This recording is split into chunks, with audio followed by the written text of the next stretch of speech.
Hey guys, Bugcat7 here. Okay, it is Tuesday, October 16, 2018, and I want to thank you for visiting the Stonewall Research channel here on YouTube. Thank you very much. I'd like to welcome my new subscribers to my channel.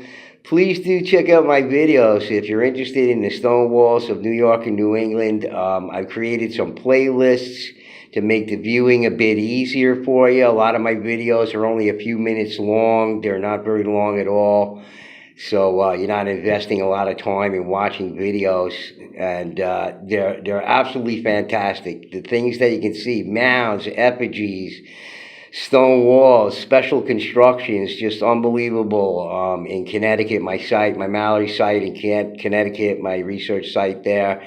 And then I go up to Vermont with Jimmy the Paleo Mountain Man, and we made some just unbelievable discoveries up there that you're not going to hear about or see anywhere on YouTube or outside of YouTube or anywhere else. Okay, so if you've been following my videos, you know that I'm going through this book called The First American by C.W. Ceram, and every time I come across something very interesting in there, I do a video about it. So something clicked. I was reading about the mounds.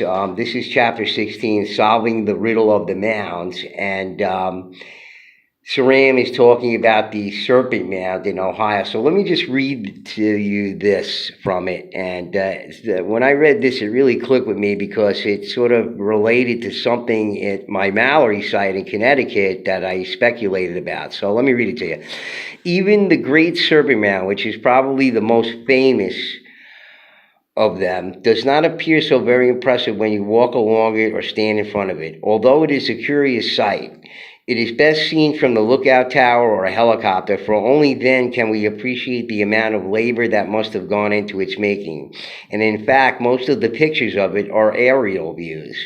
Even Squire, who in 1848, Squire's an amateur archaeologist from that time, even Squire, who in 1848 had no way of taking aerial photographs, realized what was needed. In his book, he presents an amazing, precise drawing of the Great Serpent in bird's eye perspective and calls the mound probably the most extraordinary earthwork thus far discovered in the West. The Great Serpent is situated in Adams County, Ohio, and get this, this is the important part that relates to my research at Mallory, and throughout its length follows the bends of a small stream, Bush Creek.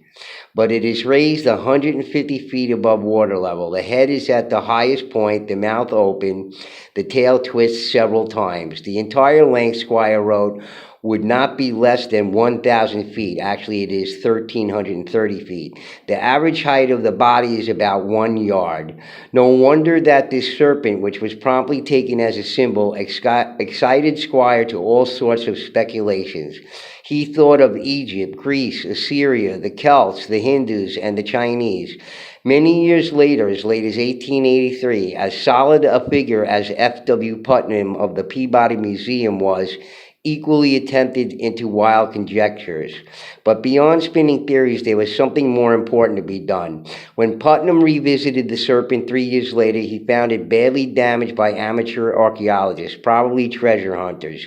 He headed a campaign to rescue this unique structure, and a group of energetic Boston ladies collected $5,880 to save the monument. Today, when we see the Great Serpent restored, we should remember that we are partly indebted to the first aid rendered by these ladies.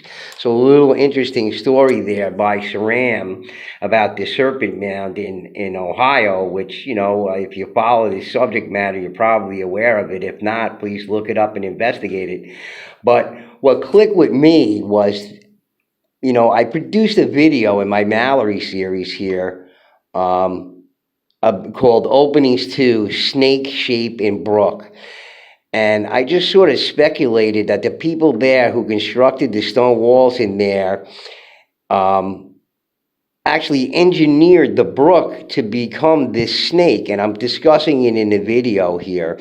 And at this corner here, you can't see it, but I go in another video, you can see a very special construction right at this bend there, which looks like a small pyramid with giant lentils in the bottom.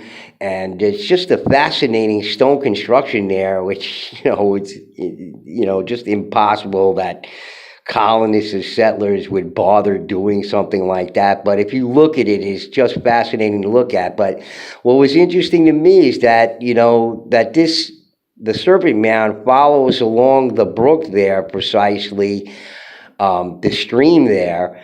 And, I speculated that these ancient peoples, whoever they were, humanoids or not, or whatever, had some knowledge of how to manipulate the waterways. I mean, they obviously were canal builders, as you know from going through some of my other videos.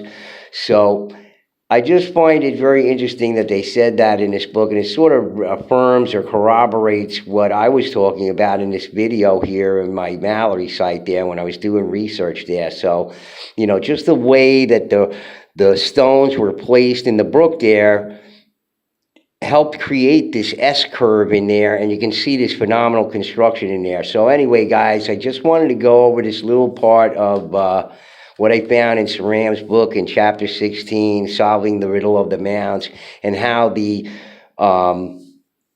Great Serpent Mound followed this stream by it in its shape, and how I went over that at Mallory before ever knowing about this. So please do look at that. It's called Openings to Snake Shaping Brook at the Stonewall site in Connecticut. That's this video that you're looking at right now.